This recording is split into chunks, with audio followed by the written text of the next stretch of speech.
Welcome to this week's Finance in 5. We break down the latest in property and finance. Heaps to go through. I'm Jayden, co-host is Simon. Let's jump right in. Yeah, that's right, Jayden. Today we'll be diving into the data on which suburbs are most likely to be your forever home versus those which are more of a stepping stone. We'll also look at how our lifestyles are changing faster than the homes that we live in. Plus, we've got some updates to the construction sector, population density trends, and where you can actually afford to buy your first home. Welcome to the Buying Your First Home podcast, your personal guide through the Australian housing market. Here we tackle the big questions and the small details that come up when buying your first home. From financial prep to finding the right neighbourhood, we're here to ensure that you've got all the knowledge at your fingertips. So let's take the first step towards unlocking the door to your new home.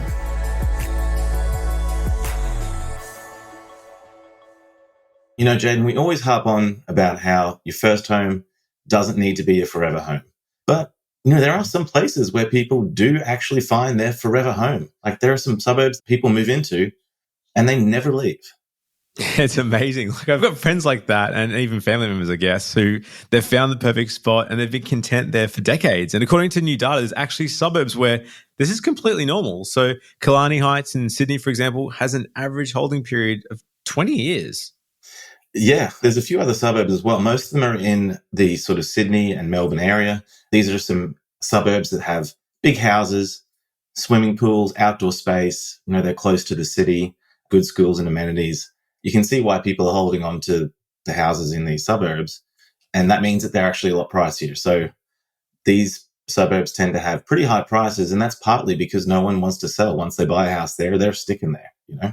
It's often those sort of golden triangles where, you know, people just stay there. It's hard to get in and out of. And when a place comes up, it's pretty highly sought after. Yeah. But on the other end of the spectrum, there are these fast turnover suburbs. They're almost like, if you think of Killarney Heights like a middle-aged adult, you know, these are like more like teenagers. These are new areas. They're still developing infrastructure and their community identity. And people tend to kind of buy a house and then quickly flip it within, say, 3 years. Yeah, these tend to be the ones that invest more investors. So if you look at the suburb sort of mix, there's going to be a high proportion of investors who might have bought a property off the plan, might be looking for a quick sale. They might have bought an investment and grown out of it. It could be a first home buyer that says, well, this is only going to suit me for 1 or 2 years. I can't have a family here.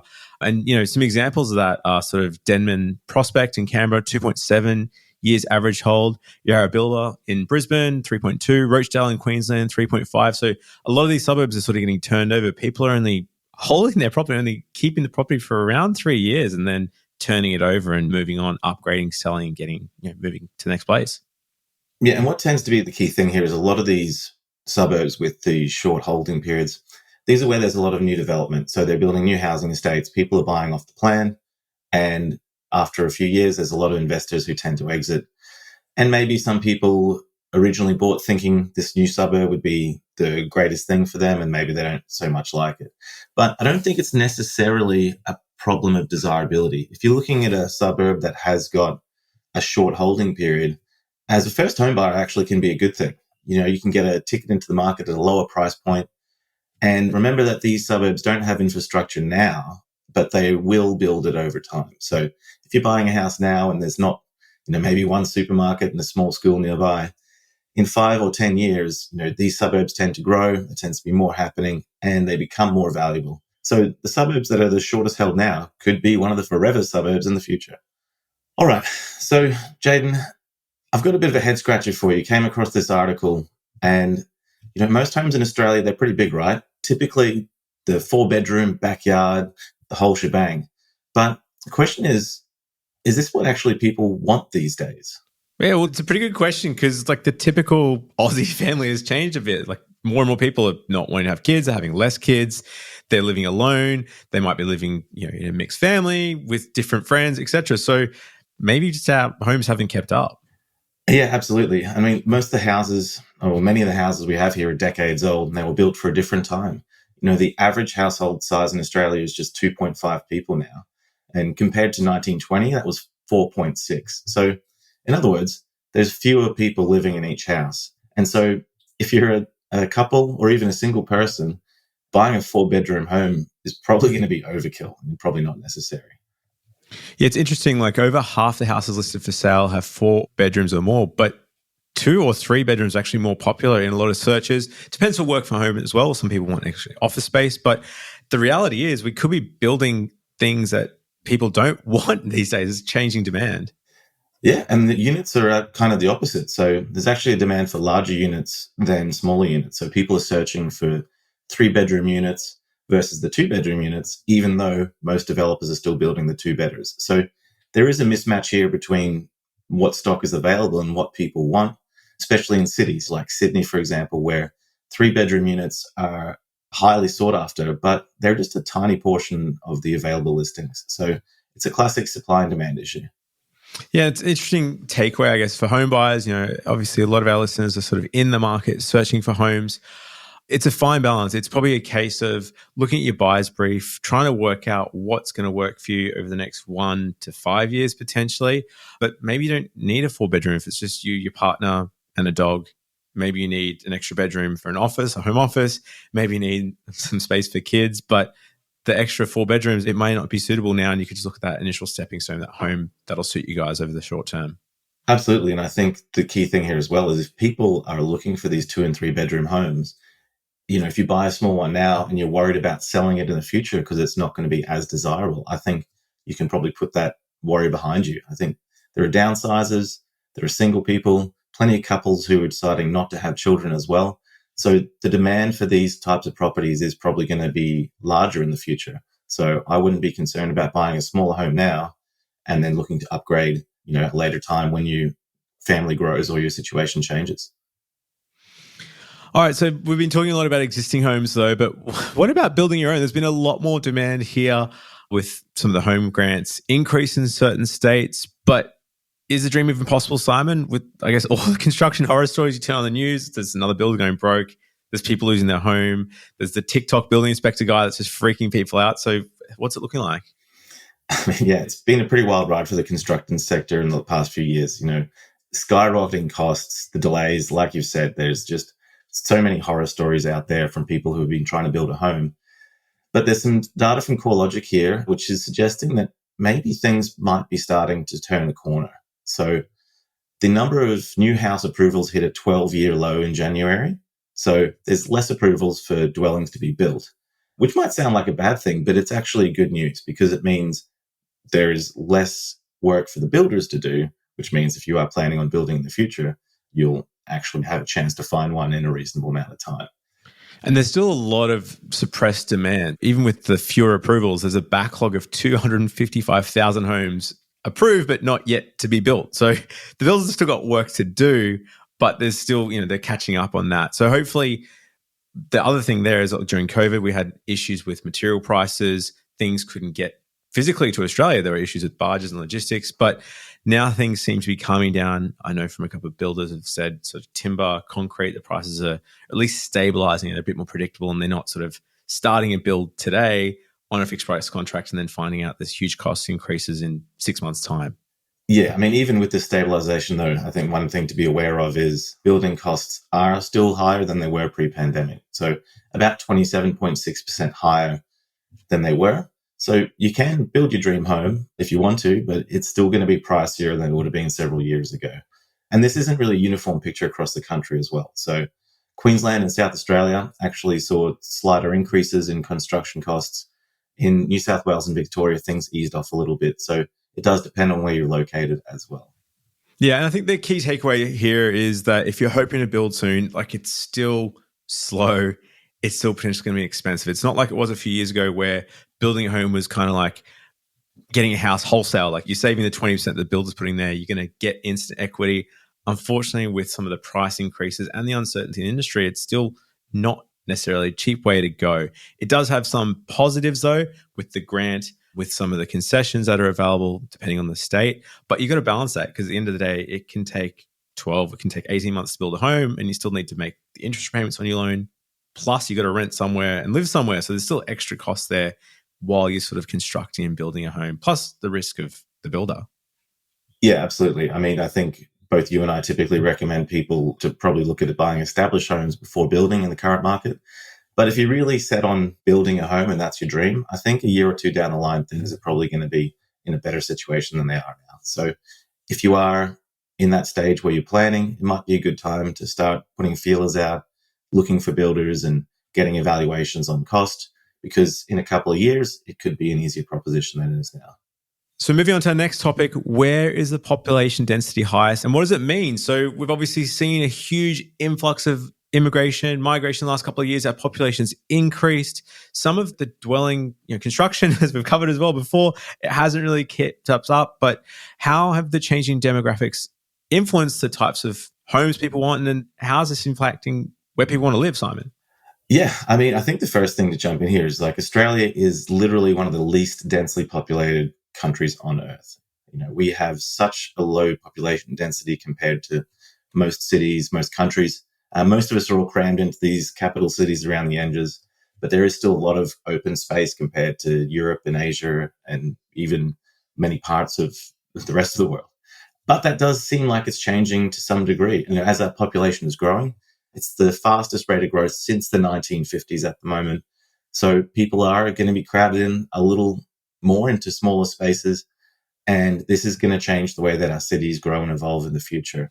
Yeah, I think the long-term trend is that there's going to have to be more density because it's quicker to build up and put units there than it is to put railroad tracks and trams and infrastructure for public transport. So the trends are looking like there's going to be sort of more push, especially from local state governments, to put density units there, and the composition of households is changing. So when it comes to some of the actual price of these units and the areas that people are putting them in, there's high density areas where you're seeing a whole bunch of supply, a whole bunch of units being built in the short term could see slower growth because there's new developments, it creates oversupply and could put downwards pressure, which could be actually good for home buyers. It means there's going to be opportunity to buy at a potentially cheaper price.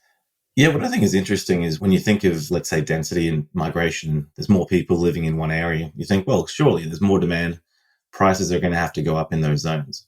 But then you see this balancing effect of developers see all the increased density, and so they'll build new supply in those areas. You remember Fortitude Valley in Brisbane over the past 10 years. I lived in Fortitude Valley in 2014, and there was a massive oversupply of units because of the increased density. Everyone came in and they're like, let's build about 20 different apartment buildings or more. There was cranes all over the sky. So that meant that house prices or the apartment prices really were much slower than you might expect. And the same was true for rent. It was a really slow rise in rent for several years due to that fact. So compared to units where increased density can make some slight upward pressure on rent, houses just are completely unfazed. So a house in a higher density area, the amount of population density doesn't have an effect on prices or on rent. So you might think buying a house in a place that's full of apartments will mean it's going to be much more valuable because someone will buy it later on and turn it into a block of units. But the data doesn't seem to show that that's the case. And the takeaways here for a home buyer is looking at population growth and density is not really necessarily all that useful if you're looking to buy a home to live in. You could probably safely ignore it. If you're buying as an investor, you might also want to think that buying in places with less density will potentially give you a better return. All right, Simon, let's switch gears and talk about affordability. We know it's a huge concern for everyone at the moment, but I guess there are some bright spots in this tricky market. Yeah, I mean, it's literally the $1 million question. Where can I buy an affordable home?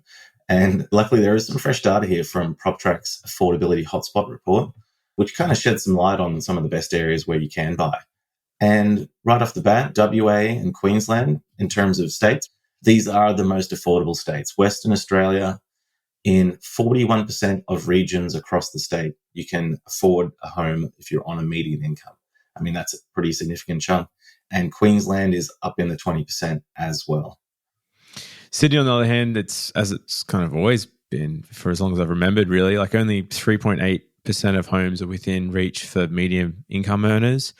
And to get that, like you got to look sort of Parramatta and Southwest. So if you're looking there, like as we covered a couple of weeks ago, there are still homes for, I guess, under $900,000, which is affordable in Sydney, but it is possible. In Melbourne, it's a bit trickier. The inner city is surprisingly the most affordable part of the city. So it's the inverse of Sydney, where Sydney goes further out of town. Melbourne, because there's a bit of an abundance of units, that's where it's going to be more affordable. And if you're looking for a house, west suburbs of Melbourne is definitely where you can get the best bang for your buck.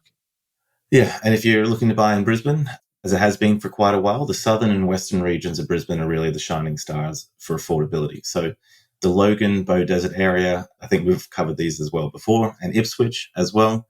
These are great areas to buy in. A large amount of these properties are still affordable. They are actually seeing pretty strong price growth at the moment because they are so affordable. Everyone's catching on to the potential here, and they're looking at shifting to these newer areas that are growing rapidly while still remaining affordable. Yeah, so if you're still getting priced at your dream suburb, if you're looking for a while, which is the case for a lot of people, consider completely turning everything on its head. Sometimes the next suburb over might not be possible. It might be worth considering a whole different region. And interestingly, in some cities like Melbourne, it could be more affordable to get a house in the outer suburbs than a unit in the inner city suburbs, but you've got to balance that sort of lifestyle piece and your future goals as well. Yeah, and I think another thing to mention here is if you are looking to buy your first home, which isn't your forever home, then these affordable hotspots tend to see significant price growth as well. The drive for affordability increases demand, which increases price over a longer term. So you could buy your first home in one of these regions, and in a few years' time, you're likely to see some growth in your equity, and then you can look at shifting to where you want to buy your forever home. So yeah, that's a wrap on today's Finance in 5. I think we've covered a lot of ground, from the forever homes to the changing needs of Aussie households, the ups and downs of the construction sector, and even the impact of population density on property prices. We had a look at the affordability crisis and showed you some hotspots where first home buyers still have a chance to make their mark. And I think, remember, the market is always changing. So, that's why we do this every week. We talk about the latest developments. And my recommendation is stay informed, do your research, and don't be afraid to think outside of the box. With a bit of knowledge and a whole lot of determination, that dream home might be closer than you think. Yeah, I think definitely. So if you're feeling a bit lost, need a bit of guidance on your first home buying journey, hit us up at Hunter Galloway. We're the home for home buyers across Australia. We can give you a free home loan assessment or just a bit of guidance on the next steps in your home buying process. So visit us at huntergalloway.com.au. And until next time, we'll see you guys.